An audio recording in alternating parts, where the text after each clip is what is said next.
सब कुछ जो है इस वीडियो में शेयर करने वाला हूँ, सर्विस कॉस्ट से लेकर माइलेज कितनी देती है सब कुछ। बट वो जो है इंडियन कंडीशन को उतनी अच्छे से झेल नहीं पाती थी, नॉक हो जाती थी। PS4 आपको फिर भी अच्छी कंडीशन में मिल सकती है, बट जो चीज़ मुझे परफॉर्मेंस के मामले में उतनी कुछ पसंद नहीं आई है वो है सर्विसिंग थोड़ी सी मैं कहूँगा कि कॉस्टली साइड पे है। वेट ग्रिप जो है MRF के टायर का उतना कुछ खास नहीं है। ब्लास्ट पड़ती है तो ये धीरे धीरे ऐसे अंदर आ जाते हैं। And bike is like your partner man. Highway में थोड़ी सी अंडर पावर फील होती है। एंड पॉपिंग एग्जॉस्ट नोट यानी कि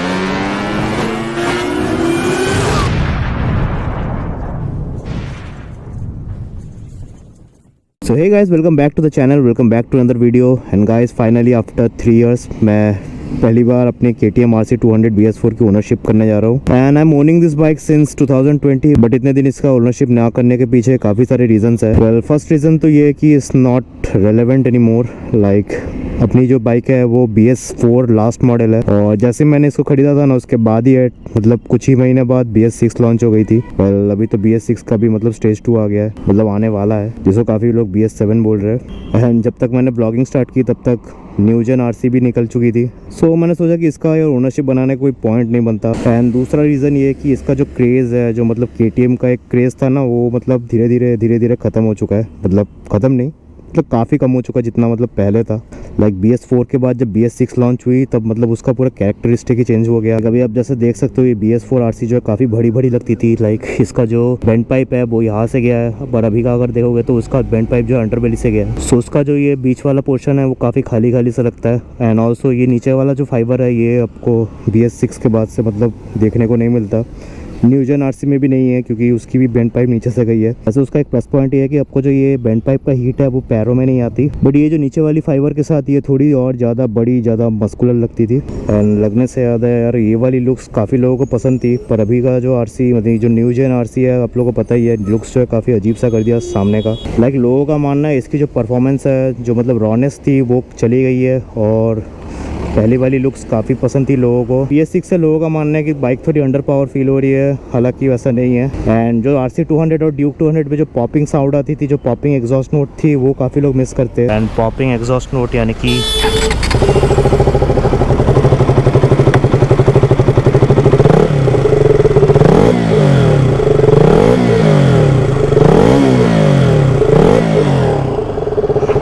तो ये जो एग्जॉस्ट नोट है काफ़ी लोगों को पसंद थी, काफ़ी लाउड लगती थी। मतलब एक टाइम थी जब लोग इसी आवाज़ से पहचान जाते थे कि एक ड्यूक या RC आ रही है, यानी कि KTM आ रही है। बट अभी जो है बाइक काफ़ी रिफाइन कर दी गई है, जो कि बहुत लोगों को पसंद नहीं आ रहा। तो ऐसे काफ़ी बंदे हैं जो KTM को पसंद करते थे उसके रॉनेस के वजह से। एंड एक और रीज़न जिसकी वजह से लोग इसको प्रेफर नहीं कर रहे अभी, वो है कि इसकी reputation. And thanks to some squids, some छपड़ीज आउट देयर, जिन्होंने इसके रॉ पावर और रॉ नेचर का भरपूर मिसयूज़ किया है। सो ये सब रीजंस की वजह से मुझे लगा यार RC200 पे ओनरशिप बनाना, खास करके BS4 RC200 पे ओनरशिप बनाना उतना मतलब वर्थ नहीं रहेगा। बट फिर भी मैं ये ओनरशिप बना रहा हूँ। एंड उसके पीछे रीजंस क्या है, जैसा कि मैंने कहा, जब से BS6 आई है तब से जो RC या ड्यूक की जो मतलब पहले वो क्रेज़ हुआ करती थी ना, वो कह सकते हो कि कम गई है, बिकॉज जो रॉनेस है वो चली गई है, जो पॉपिंग साउंड ये क्रिएट करती थी वो चली गई है। तो काफ़ी लोग ना मतलब ऐसे हैं जो लोग सेकंड हैंड बाइक परचेस करते हैं BS4 या BS3। एंड BS6 के बाद से आप लोगों को पता ही है जो प्राइस है इसकी काफ़ी ऊपर चली गई है। तो काफ़ी लोगों का यार बजट नहीं होता तो वो लोग सेकंड हैंड बाइक परचेस करते हैं। सो उनके लिए ये वीडियो काफ़ी हेल्पफुल रहने वाली है। एंड एज अ क्रिएटर मुझे लगा यार मुझे भी ऐसा नहीं सोचना चाहिए कि इस वीडियो में मुझे ज़्यादा व्यू मिलेगा, ज़्यादा मतलब अर्निंग होगा। लाइक अभी कौन सी बाइक हॉट टॉपिक है उसी पे वीडियो बनाएंगे। लाइक अगर मेरे वीडियो से 1 या 2 बंदे को भी हेल्प हो रही है तो that's an achievement for me. So इसीलिए मैं ये वीडियो बना रहा हूँ। एंड बाकी जो अपनी RC है वो अपने कमाई से खरीदी हुई पहली बाइक है मेरी, तो ऑब्वियसली ये एक ओनरशिप डिजर्व करती है। एंड गाइस सिर्फ सेकंड हैंड ही ले, जो लोग फर्स्ट हैंड भी RC200 यानी न्यू जेन RC लेने का सोच रहे थे वो लोग भी ये वीडियो चेकआउट कर सकते हो, क्योंकि मैं सब कुछ जो है इस वीडियो में शेयर करने वाला हूँ, सर्विस कॉस्ट से लेकर माइलेज कितनी देती है सब कुछ। सो मेरा एक्सपीरियंस कैसा रहा KTM सर्विस सेंटर्स के साथ एंड KTM के साथ, सो सब कुछ जो है मैं आपसे डिटेल में शेयर करूँगा। Alright guys, so I think बातें काफ़ी हो गई है, let's start the video and सीधे मुद्दे पे आते हैं। तो जैसे ही गाइस आप लोग को पता है कि अपनी बाइक की जो नंबर प्लेट है वो MH की लगी हुई है। सो ऑब्वियसली गाड़ी जो है यहाँ पे नहीं खरीदी हुई है मेरी। एंड जब मैंने खरीदी थी तब I was in Pune, and वहाँ पे पुणे में एक यंग बंदा जो कि IT सेक्टर में कॉरपोरेट के टॉक्सिक एनवायरनमेंट और फालतू वर्क लाइफ बैलेंस से जूझ रहा था उस वक्त। तो उस वक्त तुम्हारे भाई का लाइफस्टाइल कुछ ऐसा था कि हफ्ते में 5 दिन ऑफिस में फिर कहने को तो यार 2 दिन वीक ऑफ रहता था, पर मुश्किल से 1 वीक ऑफ मिल जाए वही बहुत बड़ी बात होती थी, क्योंकि जो ऑफिस वाले हैं वो वीकेंड वर्क में बुला लेते थे। एंड मुश्किल से जो 1-2 दिन मिलता था वीकेंड में, वो भी हम यूटिलाइज नहीं कर पाते थे। क्योंकि पुणे में जहाँ पे मैं रहता था वहाँ का ट्रैफिक सिस्टम एंड जो वहाँ का ट्रांसपोर्टेशन है एंड जो ट्रांसपोर्ट फेयर्स है वो काफ़ी ज़्यादा थे। मतलब ट्रांसपोर्टेशन तो यार मतलब बहुत ही वाहियात थी। लाइक कोलकाता में यार ट्रांसपोर्टेशन की उतनी प्रॉब्लम नहीं है, मेट्रो है, बस है, लोकल ट्रेन्स है, पर वहाँ पे थोड़ी सी मतलब बसेस तो एक तो कम है और जो ऑटो वाले हैं वो काफ़ी लूटते थे। तो उस वक्त में मैंने नया जॉब ज्वाइन किया था, तो उतने मेरे पास पैसे नहीं हुआ करते थे। एंड मैंने मंथ एंड में ऐसे भी दिन देखे जब मेरे पास लिटरली मतलब एक चाय पीने तक के पैसे नहीं थे। So that was the situation. काफ़ी सोच समझ के जो है खर्चे करने पड़ते थे जब बाहर थे अकेले। तो वीकेंड में जो है कुछ एक्सप्लोर नहीं कर पाते थे, कहीं घूमने नहीं जा पाते थे। तो इसीलिए तब हमें रियलाइज़ हुआ कि अभी हमें चाहिए एक बाइक। एंड यार मेरे को पता नहीं लोगों के लिए बाइक का मतलब क्या होता होगा, पर यार मेरे लिए तो बाइक का मतलब आज़ादी है। लाइक आप खुद सोचो, जब आपके पास एक पर्सनल व्हीकल रहती है तो आप किसी पर भी डिपेंडेंट नहीं रहते हो, ये एक बहुत बड़ी एडवांटेज होती है। तो मुझे इसीलिए लगा एक बाइक की नीड है। Well if you ask me about my dream bike then that was Hayabusa. Since Dhoom जब से मैंने देखा था वो जेन 1 हायाबुसा जो जॉन अब्राहम ने चलाया था 300 के स्पीड में, तब से मेरा भी मतलब अंदर कहीं ना कहीं वो चुल था कि एक दिन हम भी हायाबुसा लेंगे, ऐसे ही 300 के स्पीड में हाईवे में चलाएंगे। एंड काफ़ी लोगों ने 299 मारा भी है। एंड बचपन में जब मैं क्लास 7 या 8 में पढ़ता था, I don't know the exact time, तब अभी जैसे क्लासमेट है ना वैसे एक नवनीत बोल के एक कंपनी थी, उसकी नोटबुक्स आती थी। तो उनमें ना काफ़ी सारे सुपर बाइक्स के मतलब फ़ोटो रहते थे कवर में, और पीछे उनके स्पेक्स वगैरह से लिखे रहते थे, टॉप स्पीड कितना जाती है, एक्सेलरेशन कितनी है, पावर कितनी प्रोड्यूस करती है। एंड उसमें ना सभी लीडर क्लास बाइक की मतलब पिक्चर रहती थी, लीडर क्लास से ऊपर की, like Suzuki Hayabusa, Ninja 14R। Well बचपन में एक लीडर क्लास बाइक खरीदना अपना जो है ड्रीम हुआ करता था। तो जैसे जैसे बचपन ख़त्म हुआ, टीनेज ख़त्म हुआ, जॉब में घुसे, दुनिया को फेस किया, वैसे वैसे पता चलता गया कि जिस चीज़ को हम ड्रीम समझ रहे थे वो शायद से ड्रीम नहीं था, वो कहीं ना कहीं एक फैंटेसी थी। So coming back to reality, तुम्हारे भाई ने मोटरसाइकिलिंग की शुरुआत की थी 2011 में, यानी जब पहली बार मैंने बाइक चलाना सीखा था मैं तब 13 साल का था। And I remember it was 2014, मैं क्लास 12 में था जब मेरे पापा ने पहली बार बाइक खरीदी थी।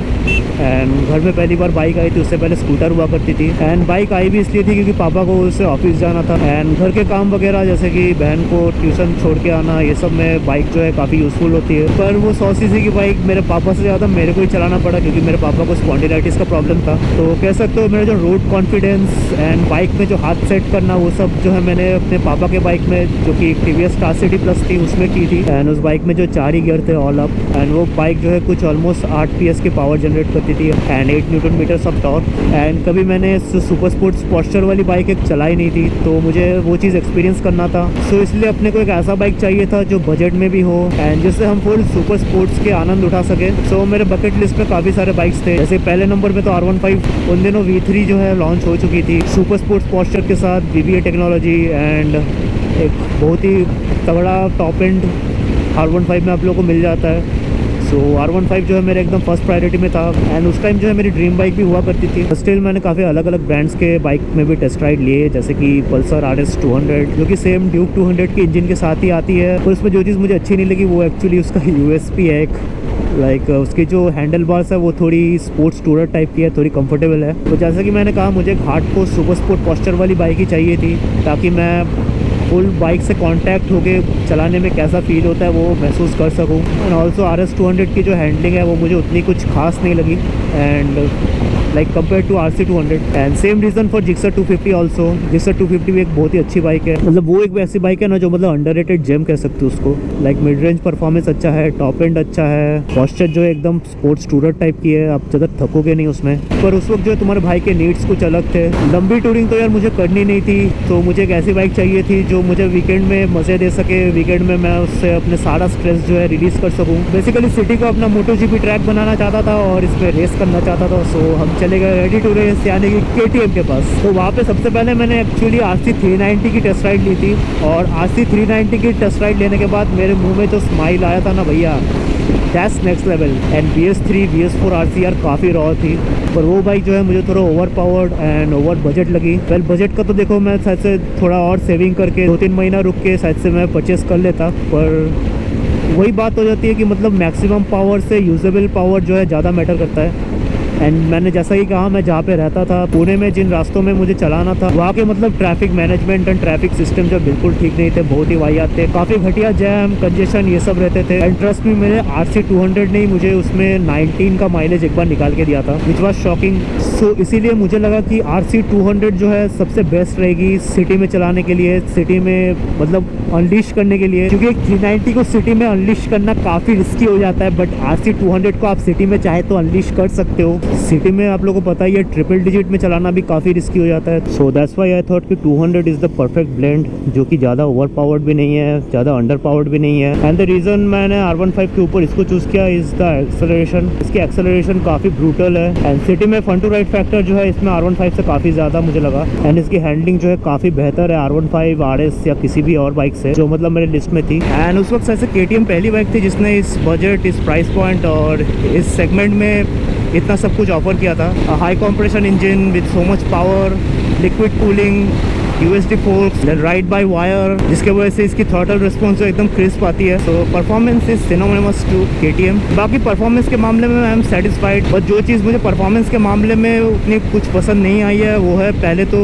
इसकी ब्रेक्स। वैसे तो KTM की ब्रेकिंग जो है बेस्ट इन द सेगमेंट है, बट जो 200 की ब्रेक्स आती है ना, वो मतलब फ्रंट की मैं स्पेशली बात कर रहा हूँ, वो उतनी कुछ खास नहीं है। मैंने इवन फ्रंट में 390 की लगा के रखी है। 390 वाली जो है बहुत ही बढ़िया है, वाइट अच्छा पकड़ती है एंड उतनी जल्दी स्टिफ भी नहीं होती, बट मेरी वाली जो है काफ़ी जल्दी स्टिफ हो गई थी। बाकी इसके जो MRF के टायर है वो ग्रिप तो अच्छा पकड़ती है, बट जो वेट ग्रिप है वो उतना कुछ खास नहीं है, यानी कि बारिश के टाइम में बहुत बुरी तरीके से ड्रिफ्ट मारते मारते चलती है। सो वेट ग्रिप जो है MRF के टायर का उतना कुछ खास नहीं है। एंड और एक चीज़ जो हाईवे में मुझे फील होती है, दैट हाईवे में थोड़ी सी अंडर पावर फील होती है, बिकॉज इसकी जो टॉप एंड है वो काफ़ी कम है। एंड BS4 का आई थिंक टॉप एंड सबसे कम आता था। BS3 जो एकदम ही रॉ मशीन थी, बट वो जो है इंडियन कंडीशन को उतनी अच्छे से झेल नहीं पाती थी, नॉक हो जाती थी। एंड उसके बाद BS6 से टॉप एंड जो है थोड़ा सा इंक्रीज़ हुआ है, 140 अप्रॉक्स चली जाती है, बट इनकी जो है 133, 35 ऐसा कुछ में लॉक हो जाती है। बाकी जब मैंने ख़रीदा था तब शायद से ऐसा कोई टारगेट नहीं था कि हाईवे में एकदम फुल 160-70 के ऊपर भगाऊँगा। सो जिस पर्पज़ के लिए ख़रीदा था वो एकदम फुलफ़िल हुई है। बट हालांकि मैंने इसमें टूरिंग भी की है, काफ़ी सारी टूरिंग, मतलब अच्छी खासी टूरिंग, दिन में 500-600 किलोमीटर मैं इसमें चला चुका हूँ। सो टूरिंग का भी मैं एक ओवरव्यू दे देता हूँ। वैसे देखो झूठ बिल्कुल नहीं कहूँगा, टूरिंग के लिए जो है एकदम ये बनी नहीं है and is the toughest bike to tour, क्योंकि ना सिर्फ इसकी पोस्चर अग्रेसिव है बल्कि इसमें और भी कई सारी चीज़ें हैं जो टूरिंग के लिए इसे कंपैटिबल नहीं बनाते हैं। जैसे कि इसकी जो सस्पेंशन है वो हाई स्पीड में तो काफ़ी स्टेबिलिटी आपको प्रोवाइड कर देती है, पर जो स्टिफ सस्पेंशन है वो रूरल रोड्स को उतना अच्छे से झेल नहीं पाती। मतलब ये तो फिर भी नेशनल हाईवे है, पर अब जब टूर करते हो तो हमेशा नेशनल हाईवे में नहीं रहते हो, आपको जो कभी कभी रूरल रोड्स का भी सामना करना पड़ता है, जहाँ पे मतलब काफ़ी सारे स्पीड ब्रेकर, बम्प्स वगैरह मतलब ऐसे झेलना पड़ता है। तो वहाँ पे जो है ये बाइक आपको रिस्ट, कमर, हर जगह पेन देगी। And also BS4 engine is not that much refine, तो वाइब्रेशन है इस इंजन में, तो वो वाइब्रेशन जो है लॉन्ग रन में यानी कि लॉन्ग टूरिंग में आपको थोड़ा इरिटेट कर सकती है, आपको हेडेक हो सकता है। सो ऐसे कुछ चीज़ें जो है मैंने शुरू में फेस की है। बाकी इंजन वाइज कोई प्रॉब्लम नहीं है, आप जितना भी टूर कर लो, जितना भी इसको भगा लो, कुछ भी करो, इंजन जो है कहीं भी हाल नहीं छोड़ेगी। हाँ, पर आप हाल छोड़ सकते हो ज़रूर, क्योंकि इसकी पोस्चर जो है काफ़ी एग्रेसिव है। सो आपके कमर में, पीठ में दर्द हो सकता है। इसमें यार टूर करना सुपर बाइक में टूर करने से भी डिफिकल्ट है, क्योंकि यार सुपर बाइक में एटलीस्ट आपको इलेक्ट्रॉनिक्स अच्छे खासे मिल जाते हैं, आपको क्रूज कंट्रोल मिलता है, सीट्स जो है वो थोड़े प्रीमियम होते हैं सुपर बाइक्स के। इसकी सीट तो मतलब लगता है कि एक लकड़ी के तख्ते पे बैठे हुए हो। सो वो एक चीज़ है। बाकी सुपर बाइक्स के टैंक्स भी बड़े होते हैं, सो फ्यूल कैपेसिटी थोड़ा ज़्यादा होता है। फ्यूल कैपेसिटी से याद है, इसकी जो टैंक रेंज है वो काफ़ी कम है एंड इसकी 9.5 लीटर्स की आई थिंक टैंक आती है। एंड क्योंकि टैंक कैपेसिटी की मैंने बात छेड़ दी है तो अभी माइलेज पे भी आ जाते हैं। सो गाइस, माइलेज आप इससे कुछ 35 के आसपास एक्सपेक्ट कर लो, मतलब एवरेज 35 एक्सपेक्ट करो। इसने मैक्सिमम मुझे माइलेज निकाल के दी है अब तक 42-43 ऐसे, पर वो भी मतलब जब एकदम पीक मोमेंट में सेकंड सर्विसिंग के बाद, या फर्स्ट सर्विसिंग सॉरी, यानी कि जस्ट जब बाइक नई नई थी, फर्स्ट सर्विसिंग के बाद मैं इसको हाईवे में लेके 6,500 से 7,500 RPM मतलब वैसा कुछ पे क्रूज़ कर रहा था। तो तब जो इसने मुझे मैक्सिमम माइलेज निकाल के दी थी 42 की, पर उसके बाद मैंने कभी वो माइलेज देखी नहीं है। मैं जब भी कैलकुलेट किया 35 की माइलेज मिली है। एंड जो सबसे वर्स्ट माइलेज उसने निकाल के दी थी, जो मैंने आप लोगों को इस वीडियो में पहले ही कहा हूँ, दैट इज़ 19 kmpl। बट वो कंडीशन जो है काफ़ी एक्सट्रीम कंडीशन थे। लाइक पुणे बेंगलोर का आप जानते ही हो जैम कैसा रहता है, पर सिटी में भी मैं एक्सपेक्ट कर रहा हूँ कि 25 से नीचे आई थिंक नहीं देना चाहिए। सो गाइस ये गई आपकी कितनी फ्यूल जाएगी इसके पीछे। अब थोड़ा आ जाते कितना आपका रोकड़ा जाएगा इसके पीछे। सो सर्विसिंग कॉस्ट वगैरह मैं आपसे थोड़ा शेयर कर लेता हूँ। जब पहला 3 सर्विस में जो लेबर कॉस्ट है वो फ्री रहता है, पर जो लेबर कॉस्ट जब ऐड होता है तब सर्विसिंग जो काफ़ी महंगी बन जाती है। एंड ऑलमोस्ट एक नॉर्मल सर्विस जिसमें बस आपने air filter, oil filter and just engine oil change किया, वो आपकी पड़ सकती है कुछ 2000 से 2500 के बीच में, ऐसा कुछ पड़ती है। एंड जो KTM का लेबर चार्ज है वो मतलब पर पार्ट के हिसाब से लेबर चार्ज लेते हैं। मतलब कोई भी फुद्दू सा काम करा दो उसके हिसाब से मतलब लेबर चार्ज अलग अलग लगता है सब चीज़ का। सो सर्विसिंग थोड़ी सी मैं कहूँगा कि कॉस्टली साइड पे है, मतलब BMW जितनी नहीं है बट हाँ कॉस्टली है थोड़ी। बाकी सर्विस एक्सपीरियंस मेरा बढ़िया रहा है हमेशा से। And one thing I must say कि KTM सर्विस सेंटर जो है अपने कस्टमर की अच्छे से सुनते हैं। एंड अगर मैं छोटा सा कुछ एक्सेसरीज वगैरह अगर फिट करना चाहूँ तो वो कर देते हैं। जिन लोगों को नहीं पता बता दूँ, मेरे पास एक क्लासिक 350 भी है रिबॉन मॉडल। तो उसका जब मैंने टूरिंग मॉडिफिकेशन करने गया था, लाइक मुझे उसमें हेडलाइट में एंड इंडिकेटर्स पे ग्रिल लगाने थे, एक सामने विंडशील्ड लगाना था, तो मुझे लगा कि ये सब काम सर्विस सेंटर में कर देंगे। लाइक मेरे पास आफ्टर मार्केट पार्ट्स पड़े हुए थे, मैं लेके गया था सर्विस सेंटर में और उनको मैंने दिया था, बोला कि मुझे एक्सेसरीज फिट करवाने हैं। तो उन्होंने जो है साफ मना कर दिया था एंड बोल दिया कि उनके पास ऐसा कोई अथॉरिटी नहीं है कि वो मतलब कुछ भी एक्सेसरीज वगैरह फिट कर सके। मतलब अगर ये कोई वायरिंग का छेड़छाड़ करने वाला कुछ होता या फिर जिससे इंजन का परफॉर्मेंस में फ़र्क आए, जैसे कि एग्जॉस्ट वगैरह, तो वहाँ पे मैं फिर भी मान सकता हूँ। पर जहाँ पे हम कोई वायरिंग में छेड़छाड़ नहीं कर रहे, परफॉर्मेंस अपग्रेड नहीं कर रहे, मतलब ये चीज़ जो उतना सेंसिबल नहीं लगा। पर जब मेरी स्टॉक विंडशील्ड थी ना, तब मैंने एक विंगलेट लगाया था। मतलब जो छोटे मोटे एक्सेसरीज वगैरह मैं फिट करता रहता था, तो वो चीज़ जो है KTM सर्विस सेंटर करके देती थी। मतलब वो लोग ऐसा नहीं बोलते थे हम लोग को यार ऐसा परमिशन नहीं है, नहीं करेंगे। इवन जब मैंने पहला मेरा फ़ोन माउंट लगाया था वो भी मैंने सर्विस सेंटर से ही लगवाया था। ऐसे मैंने अमेजोन से वो परचेस कर लिया था। और जब मैंने फर्स्ट सर्विसिंग करवाई थी वो आई थिंक मैंने वाघोली सर्विस सेंटर में करवाई थी। मतलब माउंट चार्जर उन्होंने इंस्टॉल करके दिया था, KTM सर्विस सेंटर से उन्होंने इंस्टॉल करके दिया था, बैटरी के साथ सारा कनेक्शन उन्होंने कर दिया था। तो ये एक चीज़ अच्छी है कि थोड़ा आपको छूट देते हैं। तो KTM service centre and servicing से मेरा एक्सपीरियंस जो अच्छा ही रहा है। एंड अभी मैं वैसे KTM चिनार पार्क से सर्विसिंग करवाता हूँ, अपने घर के पास में ही है। सो गाइस परफॉर्मेंस के मामले में बता दिया क्या क्या प्रोज है, क्या क्या कॉन्स है। वैसे प्रोज ही ज़्यादा है। एंड एज अ टूरर कैसी आपके लिए रह सकती है वो भी मैंने आपसे शेयर किया। एंड टूरिंग में एक और चीज़ ऐड कर लो, ये जो मिरर्स है ये टूरिंग के लिए काफ़ी अच्छे हैं और साइड से देख सकते हो एकदम चौड़ी है, तो जो रेंज आता है वो काफ़ी अच्छा आता है। पर ओवर द टाइम ना ये मिरर जो है लूज़ हो जाता है, ऐसे मतलब जब विंड ब्लास्ट पड़ती है तो ये धीरे धीरे ऐसे अंदर आ जाते हैं। तो ये चीज़ थोड़ा मुझे इसका सही नहीं लगा। तो पर उतना कुछ इशू नहीं है, ये मतलब थोड़ा सा टाइट करने से वापस टाइट हो जाता है यहाँ से, मतलब इसका एक नट रहता है।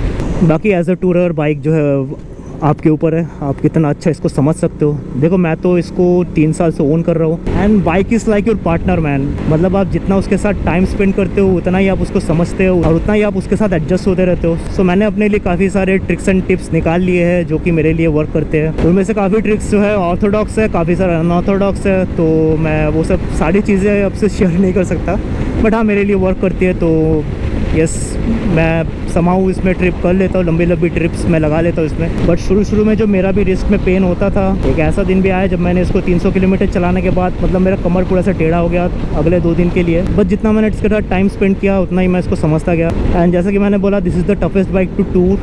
तो अब मेरे को उतना कॉन्फिडेंस आ गया कि अब मैं किसी भी बाइक में टूर कर लूँगा, चाहे आप जो क्रूज़र दे दो, आप मुझे एडवेंचर दे दो। So I think that's it from the ownership. बाकी now let's come to verdict, किन किन को लेनी चाहिए। तो गाइस देखो फंडा बिल्कुल क्लियर है। अगर आप सुपर स्पोर्ट बाइक ओन करना चाहते हो, आपका बहुत दिन का सपना है मतलब आप रॉ पावर वाली बाइक ओन करें जिसकी पोजीशन से लेके थ्रॉटल रिस्पॉन्स, एक्सेलरेशन सब कुछ जो है काफ़ी एग्रेसिव हो, काफ़ी ब्रूटल हो, तो ऑब्वियसली 390 पे जाओ। पर अगर आपके पास उतना बजट नहीं है या फिर आपके पास वैसे रोड्स नहीं है जहाँ पे आप 390 के पोटेंशियल को ठीक से अनलिश कर सको या फिर थोड़ा भी अनलिश कर सको, लाइक आपने 390 ले लिया और चला रहे हो उसको जैम में 20-40 की स्पीड में, तो वो कोई पॉइंट नहीं बनता। सिटी में अगर आप ज़्यादा चलाते हो तो फिर RC 200 जो आपके लिए बेस्ट रहेगी, पॉकेट में भी हल्की पड़ेगी। तो guys always remember, it's not about the maximum power, it's about the usable power. आप कितना पावर यूज़ कर सकते हो उसके ऊपर बाइक खरीदना। कभी भी ऐसा मतलब स्पेक शीट से मत जाना, क्योंकि बाइक चलानी आपको है तो अपने लाइफस्टाइल, अपने पर्पस के हिसाब से बाइक खरीदो, किसी और के इन्फ्लुएंस में आके कुछ मत करो। बाकी अगर आप RC 200 लोगे तो क्यों BS4 आपके लिए बेस्ट है वो मैं आप लोग बता देता हूँ। बेसिकली KTM की तो सबसे रॉ इंजन आती थी, that was BS3, but BS3 में काफ़ी इश्यूज़ थे। एंड ऑल्सो BS3 अगर आप अभी देखोगे तो आपको अच्छी कंडीशन में मिलना मुश्किल है। BS4 आपको फिर भी अच्छी कंडीशन में मिल सकती है। एंड अगर आप सेकंड हैंड लो तो मैं नहीं कहूँगा BS3 में जाओ, क्योंकि BS3 में ऑलरेडी काफ़ी सारे इश्यूज़ थे। एंड माना कि सबसे ज़्यादा रॉ वही आई करती थी, वो जो इंडियन ट्रैफिक्स को है जो अच्छे से झेल नहीं पाती थी। काफ़ी बाइकों में इंजन नॉकिंग, इंजन ब्लास्ट, ये सब का इशू आता था। तो वो चीज़ जो है BS4 में रिजॉल्व हो चुकी थी। एंड ऑल्सो द लुक्स, अभी वाला लुक्स काफ़ी लोगों को पसंद नहीं आ रहा, तो उनके लिए ये बाइक जो है बेस्ट है। एंड मेरी 3 साल पुरानी बाइक जो है कुछ 16,000 किलोमीटर चली है, तो which is not that much. अब तक मुझे इसमें इंजन वाइज कोई इशू फेस नहीं हुआ है। So yes, it's in good condition. So yes, for me BS3 से BS4 ज़्यादा सेंस बनाता है अगर आप पुराना नेचर पसंद करते हो, पुरानी लुक्स पसंद करते हो। एंड ऑल्सो अगर आपकी नई बाइक खरीदने की बजट ना हो, लाइक अभी तो जो न्यू जेन RC है उसकी प्राइस काफ़ी बढ़ चुकी है। मैंने जब खरीदी थी तो 2,25,000 की आती थी ऑन रोड, मतलब पुणे का बता रहा हूँ। अभी तो काफ़ी इंक्रीज़ हो चुकी है। बाकी अगर आपको न्यू जेन RC पसंद है तो ऑब्वियसली गो फॉर इट, वो भी काफ़ी अच्छी बाइक है। पावर वगैरह वही सेम जनरेट करती है, हालांकि इनिशियल आई थिंक उसका और बेटर कर दिया, क्योंकि एयर बॉक्स जो है वो थोड़ा बढ़ाया गया है, मतलब थोड़ा बड़ा कर दिया गया है। टॉप एंड आपको उसमें BS4 से काफ़ी अच्छी मिलेगी। बाकी आई नो फ्रंट लुक जो है उतना अच्छा नहीं लगता, साइड से भी थोड़ी खाली खाली लगती है BS6 के बाद से जितने भी RC आई है। एंड ऑल्सो अभी उसका जो पॉस्चर है वो भी काफ़ी अपराइट कर दिया गया है, तो एकदम स्पोर्ट्स टूरर टाइप की पॉस्चर है वो भी उसकी। बट फिर भी मैं ना आपको कहूँगा कि आप एक बार जिक्सर 250 का टेस्ट राइड ले लो, अगर आप RC 200 न्यू वाली लेने की सोच रहे हो तो, क्योंकि काफ़ी सिमिलर पॉस्चर उसका भी आता है और काफ़ी सिमिलर प्राइस पॉइंट में भी आती है दोनों। बट मुझे जो लगता है ना, इनिशियल से लेके टॉप एंड सब कुछ जो है उसकी काफ़ी बेटर है, यानी जिक्सर 250 ये सब की बात कर रहा हूँ। अकॉर्डिंग टू मी, अगर आपके पास 2 लाख के ऊपर का बजट है और आप RC 200 R15 जैसी बाइक मतलब प्लान कर रहे हो, देन आपको एक बार जिक्सर 250 की भी टेस्ट राइड ले लेनी चाहिए। And if you are hardcore KTM fan and आपको जो नई वाली RC, खासकर जो GP एडिशन है वो आपको काफ़ी अच्छी लग रही है, तो फिर ऑब्वियसली गो फॉर इट, वो भी काफ़ी अच्छी बाइक है। So I think that's it guys, यही था मेरा वर्डिक्ट। एंड मैंने आप लोगों को शेयर किया मेरा एक्सपीरियंस कैसा रहा RC 200 के साथ अब तक, और कैसी इसकी मनूवरेबिलिटी है, कैसी इसकी हैंडलिंग है, कैसी इसकी परफॉर्मेंस है। मैंने आप लोगों को सब कुछ जो है एकदम डिटेल में बता दिया। बाकी सर्विस वाइज मेरी एक्सपीरियंस कैसी रही अब तक की वो भी मैंने आप लोगों को बता दिया। सर्विसिंग कॉस्ट, माइलेज, सबका आई थिंक मैंने आप लोगों को एक रफ आइडिया दे दिया है। तो आई थिंक अभी इस वीडियो में कुछ बचा नहीं है। सो गाइस, वीडियो पसंद आया तो लाइक कर दो, चैनल पर नया तो डू सब्सक्राइब। बाकी इंस्टा हैंडल नीचे आ रहा होगा, फॉलो कर लो। मिलते हैं एक और वीडियो, एक और ब्लॉग में। तब तक के लिए ride hard, ride safe, see you soon, take care, bye bye.